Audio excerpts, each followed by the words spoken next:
সংবাদ পাই যে একটা লঞ্চ আটলান্টা সেটাতে আগুন লেগেছে। আমরা এসে আগুন দেখতে পাই, আমরা সাথে সাথে নির্বাপন কার্য পরিচালনা করি। এর ভিতর আমরা জানতে চাই কীভাবে কী হয়েছে ওনাদের কাছ থেকে। তবে জানা যায় একটা ইয়াতে শর্ট সার্কিট করছিল, ওখানে আগুনটা একটা বোর্ড থেকে একটা বোর্ডে শর্ট সার্কিট করে আগুনটা লেগেছে।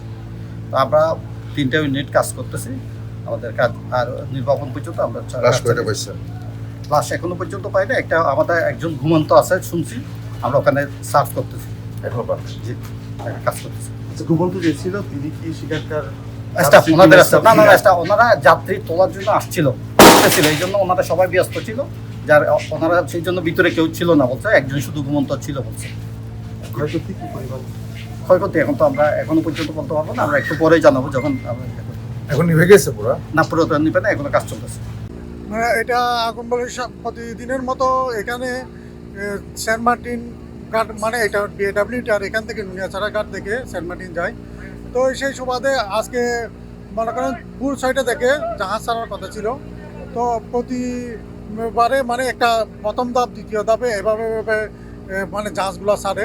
প্রথম ধাপে ছিল বারোলিয়া কর্ণফুলী, তারপর আটলান্টিক। বারোলিয়া কর্ণফুলী প্রায় যাত্রী ওটা প্রায় শেষ প্রান্তে। ওই সময় মানে আটলান্টিক যখন প্লেস করার এক মুহূর্তে এটা মানে আগুন ধরে যায়। আগুন ধরার ফলে এটা স্থানীয় এলাকাবাসী এবং কোস্টগার্ড ছিল, প্রশাসনের মানুষও ছিল বিএডব্লিউটির ঘাটে। ওরা ফায়ার সার্ভিসে খবর দেয়, আমরাও ফায়ার সার্ভিসে খবর দিই। কিছুক্ষণ পর 20 মিনিট পর ফায়ার সার্ভিস আসে। তারপরে কোস্টগার্ডও এখানে গিয়ে মানে বুট নিয়ে মোটর দিয়ে পানি নিক্ষেপ করে।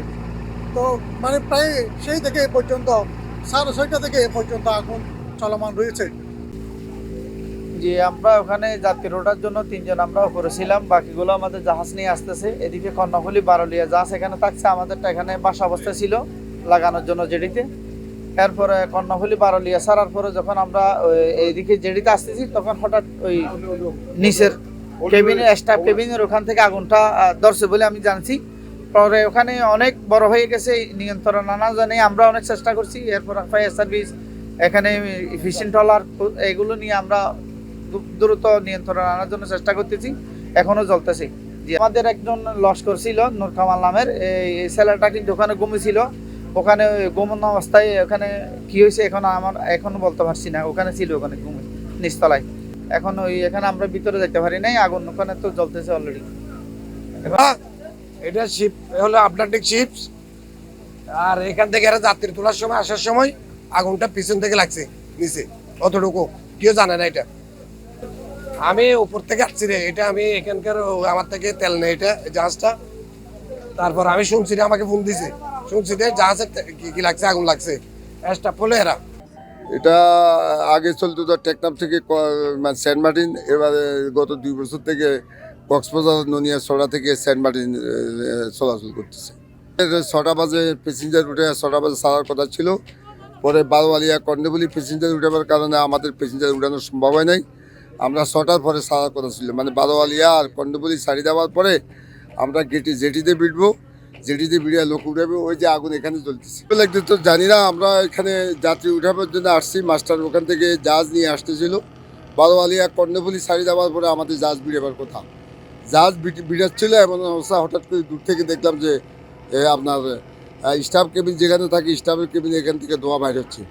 ধোঁয়া বাইর হলে এরপরে তাহলে আমরা সবাই গেছি, যাই দেখি যে আগুন মানে ওখানে পুরোটা ছড়ায় পড়ছে।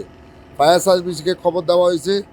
ওই যে এখানে প্রশাসনের অনেক লোক ছিল, সবাই সহযোগিতা চাইছি।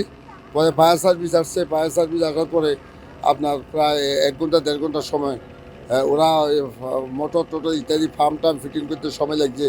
এখন ওরা আগুন নিয়ন্ত্রণে আনার চেষ্টা করতেছে, এখনও আসে নাই।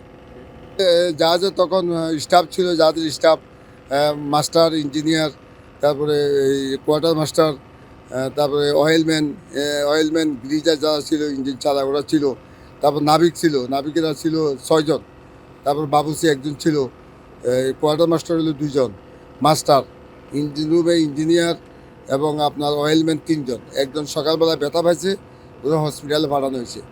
আর বাকি ক্রু আছে আমার, নাবিক আছে 6 জন, বাবুলসে আছে 1 জন জাহাজে ছিল যখন আগুন লাগে।